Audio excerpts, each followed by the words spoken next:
আসসালামু আলাইকুম প্রিয় বাইকার ভাইরা। দেখেন আজকে একটা ইয়ামা এফজেড গাড়ি ভার্সন 2 এই স্প্রিংটা আর এই ওয়াশারটা বুলে এই ওয়াশারটা বুলের কারণে এই সকালবারে মানে বল লেসা চলে গেছে, এরকম একটা খাস খাস আওয়াজ হয়।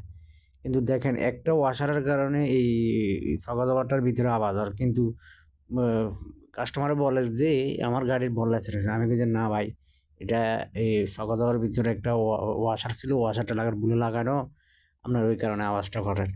সবসময় খেয়াল করবেন এই সকা যাবারের ভিতরে এরকম একটা ওয়াশার যদি ন দেওয়া হয় ভুলে বা কোনো জায়গায় ন লাগানো হয়, তাহলে আপনার সকা যাবারগুলো খাস খাস আওয়াজ করবে, মনে হবে যে আপনার গাড়িটি বল লেসা চলে গেছে।